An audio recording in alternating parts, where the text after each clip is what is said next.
Hey, what's up? Dean, Sear Performance. Working on Jim Chevelle. Basically, what tools I need today are very simple. Wire cutters, a couple of sockets here and there, but patience is the ultimate thing. And this is what I mean when I say, like, people are very different. This is supposed to be in a plug. It's a two-sided plug, so it usually sits like that. So it's for a light. These are the things I always find is I call them pregnancy wiring. Oh, let's see where this one goes.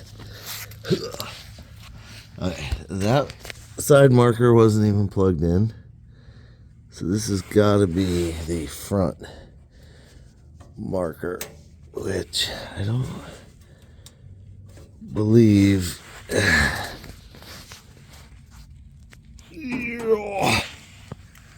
Okay. So there's the other half. And they just, oh, no, there it is. There's the other half. And they just shoved it in and then taped it all together. That's not how you do it. It's wrong in every way possible. So I'm going to have to look at this and see exactly how that comes out, because it either turns, which I don't feel it turning, or it should just pluck out, which I don't feel it doing that either. Oh boy. Oh, it's starting to wiggle. So it must just be a really good plug in there. Okay, I'll get that out when I'm not recording. But yeah, so these are the things I tend to find. I already pulled so much out. All of that stuff.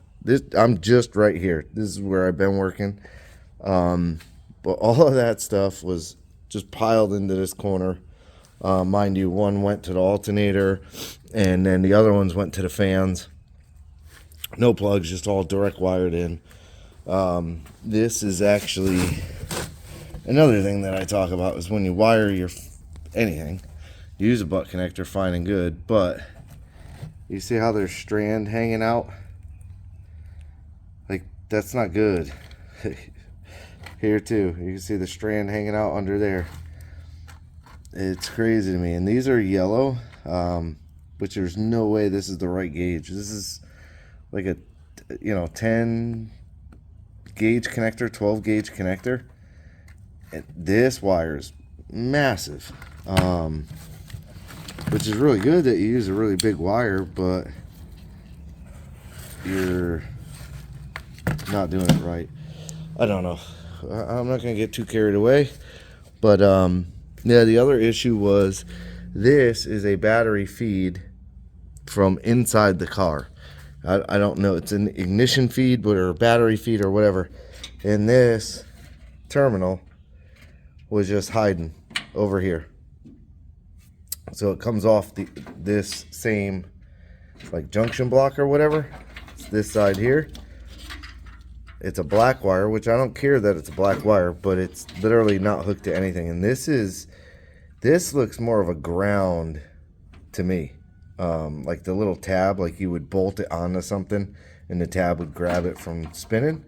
Not a supposed to, it shouldn't even be left in there like that.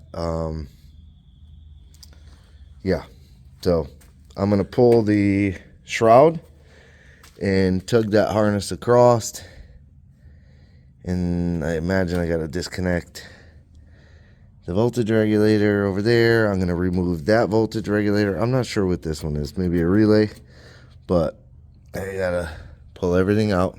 I do like that they hid the harness behind the fender. Tried to kind of make it look neat, but see, like, there's another plug hiding down in there. I think that's a horn. It looks like a horn because it has a ground, so it's not even wired up. So even if you put a horn in the car, it's not going to work because the ground isn't hooked up. But it's good because you see these old school tabs. they're exposed. So the power wire, you know, if you were to sit there and push the horn and not touch something, you start having issues. There's the plug. See, this side has a plug. That's how it's supposed to look. The other side, they broken it, and then taped it. Pregnancy taped it. So yeah, good deal. Yeah, I'm gonna get work. Pull this off, and yeah, these are the terminator wires, or not terminator wires, Holly wire. So one is the input, output. Yeah, look how long this is. It's Jonathan's truck, all the way to there, all the way to the back to the plug, and then this is the AC compressor. She's long. She's long. So I'm leaving the covers on them just in case I get it across this paint. Doesn't do nothing. But anyways, back to work. All right. So I got pretty much I got the factory harness completely pulled out from the engine bay. All the way over to the heater blower motor down in there. It's in the box. That's a lot of crap. Which immediately cleans up this entire area, and then you notice we're missing a bunch of inner fender bolts. This is where we're going. Oh, and there's an extra bolt there. So I took the shroud off, and then I got that regulator off. That one I got to get off. But I got that harness off, and I started undoing the Holly, and I want to get the ECU off. And I noticed I took the first self-tapper out and I took the second one out, and you see it is standing up above the inner fender. So, and I can't just push it down. So when you bolt that down, it flexes this whole ECU, curves it, bends it. Don't ever do that. That is not what you want to do with like a $2,000 ECU. That is Holley's top of the line ECU. You don't ever do that. There's two more bolts over there. I'm gonna pull the ECU out, and you're supposed to isolate the ECU with like little isolators or something, vibration isolators. I've done them to where I've not isolated them, not had issues, but you know, again, this is a very expensive ECU. It's not cheap, so you know, at least mount the ECU in somewhat the correct way. Yeah, but we're getting there. These are the Holly wires off the harness. So imagine they come from the harness all the way out. Like this is the fan output. Again, goes all the way to Jonathan's truck. You know, what do you need that for? It's absolutely insane. You ran it all the way around, over, behind the fender, under, and then over to the relay over here. I don't know. It comes off the harness right there. Why not come forward? Even just mount the two relays here. That's fine. I don't know. Just a thought. But see, I'm going to get the ECU out. Then I'm not going to pull the whole Holly harness out. It's routed neat enough. No reason for me to go crazy. Probably still will. But in reality, we're just looking at injector connectors, you know, on each side, and the coil plugs. Could I tuck it under the intake? Yes. Will it look cleaner? Maybe a little bit cleaner. But I don't know that I'm going to go all that route. I think I missed. Oh, this is actually the heater here.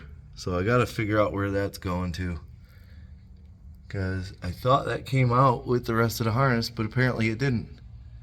So I have to find where that goes to. But yeah, my lights are all dead.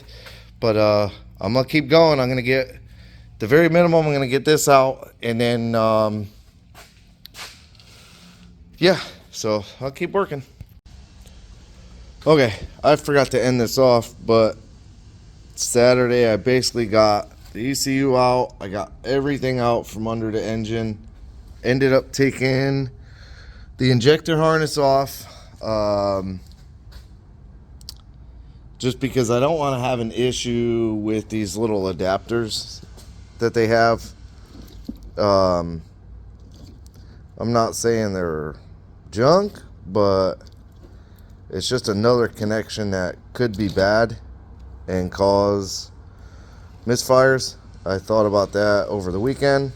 So I got a new harness on order that is it's a Holley EV1 LSX harness. So that'll come in, plug right in, go directly to the injector connector. Then I don't have to worry about that. But yeah. So for this one, I appreciate you watching. Like, subscribe, hit the bell to be notified. New videos coming out, and leave me a comment. Have a good day.